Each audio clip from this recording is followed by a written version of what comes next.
الفيديو بتاعنا النهارده فيديو كده ربنا يجعله خفيف على قلوبكم ان شاء الله. هنعمل روتين كده سريع وخفيف، وفي نفس الوقت هنخلي البيت كده متنفس نظافه. دي اوضه ابني كنت عملتها معاكم من كام يوم. دخلت روقت كده السراير ومسحت برضو الارضيه علشان السجاد جه من دراي كلين، وقلت طبعا اعطر الاوضه بفريده. عطر بهجه ده حلو جدا وريحته حلوه جدا. وطلعت بقى على الريسبشن فعليا بقاله شهر ما حطيتش ايدي فيه. جميل. فهشيل بقى الحافظه ديت انفضها. وطبعا انا بحب افرش الحافظه لانها بتبقى خفيفه يا جماعه وسهله في الغسيل وسهله ان انا انفضها. لكن السجاد انا عندي سجاد يعني للريسبشن، بحطه في الاعياد، بحطه في المناسبات لما حد بيجيلي. ده كده سجاد المطبخ والطرقه، برضو جاي من الدراي كلين. فانا نضفت الكرسيين وحطيت عليهم السجاد كده. هنبتدي بقى بالكنب بتاع الريسبشن بتاع الصالون اسفه. هنفض الخداديات دي واحطهم في الشمس. لازم كده الخداديات تشوف الشمس، تحس انها تتنفس كده وتحس انها ايه، انتعشت. هشيل بقى الصوابع بتاعه الكفر. بصوا الكفر ده من ساعه العيد ما اتشالش. هشيله بقى علشان اغسله. عايزه اقول لكم بينشف بسرعه وبينضف برضو بسرعه. دي كده تقريبا تاني مره اغسله. هنفض كده الستاير وهشيل كفر الكنبه التانية، وبرضو احط الخداديات في الشمس. الشمس حلوة جدا بتعقم اي حاجة، وحلوة جدا للفايبر وللقطن والكلام ده يا جماعة. بصوا بنفض الكفر منزل تراب بطريقة لاني محطوط من العيد. شوفوا كام شهر بقى. وكمان هلمع البرواز مش هنساه.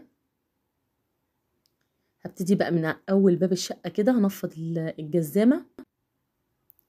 بنفض كل حاجة محتاجة انها تتنفض علشان التراب ينزل في الارض، وبعد كده هكنس الريسبشن كله وهخليه زي الفل. طبعا مش هنمسح على طول، لان احنا لو مسحنا على طول وفي اتربه في الارض الارضيه هتبقى مجيره مش هتلمع خالص معايا مهما نضف فيها.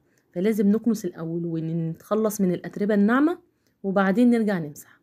طبعا شلت الخداديات لو كنتوا فاكرين فيديو الجزامه. شلت الخداديات وهحط بس كده ايه البونبونايه ديت كده على الجزامه. هشيل برضو هنا الفرو اللي انا مغطيه بيه الكنبه الصغيره او الشازلونج الصغير وانفضهم برضو. المفروض كنت عملت كده قبل ما اكنس، بس انا كملت كنيس.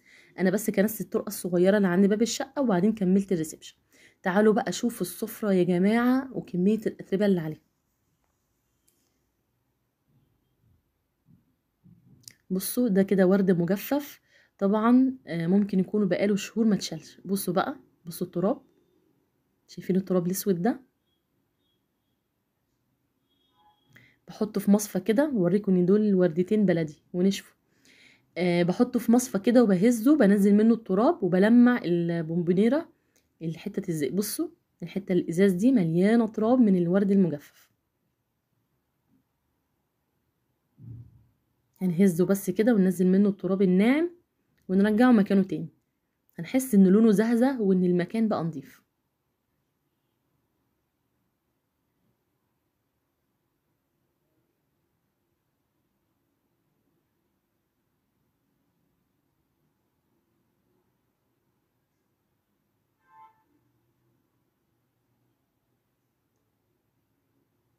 هشيلها بقى. وكمان الورد هنفضه برضو لو في اي تراب ناعم. عايزه اقول لكم الورد ده اللي انا عاملاه بايديا.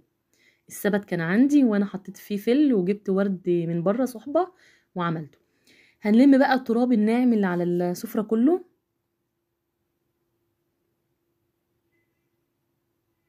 ونتخلص منه وبعدين نلمع السفره بتاعتنا.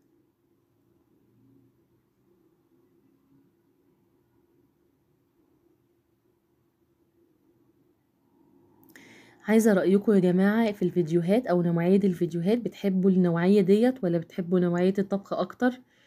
حابه اعرف رايكم في التعليقات. لو انتي وصلتي لغايه الجزئيه ديت يا ريت تقولي. بصوا الفوطه اللي انا وريتها لكم ديت او هوريها لكم.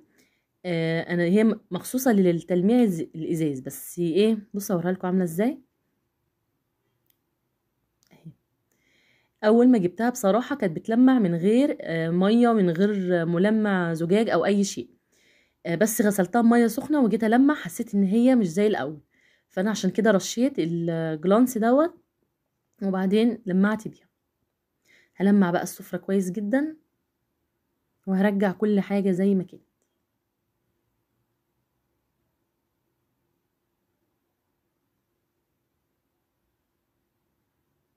رجع بقى المفرش والبونبونيرة عليه والمصاحف طبعا.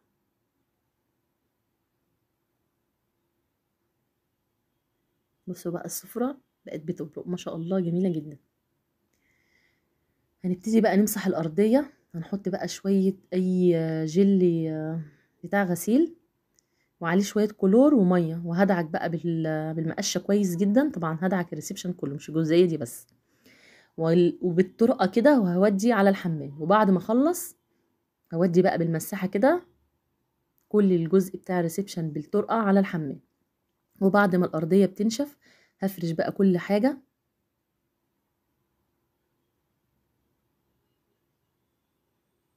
هفرش سجاد الطرقة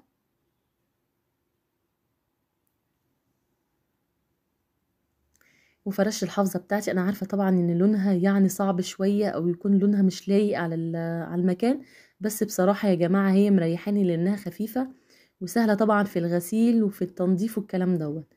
ان انا مش بقدرش ان انا اشيل السجاد، بيبقى تقيل جدا. عندي السجاد دي مقاس 2 في 3، وكمان يعني حاسه انها بصوا مش مكمله انها تغطي البلاط كله او السيراميك كله، فانا ما بقدرش اشيل السجاد لما يكون تقيل، ما بقدرش. فانا حطاها كده، هي مدفيه المكان وحلو جدا، حلوه يعني مدفيه ومش بتزحلق. فانا حطاها بقى كده لو ايه يعني جه ضيف او حاجه او اي مناسبه هشيل، اقدر اشيلها واحط السجاده بسرعه. بعد الضيف ما يمشي ممكن الم السجاده وافرشها هي تاني. بصوا بقى الريسبشن ما شاء الله بقى زي الفل، كل حاجة فيه نضيفة يا جماعة.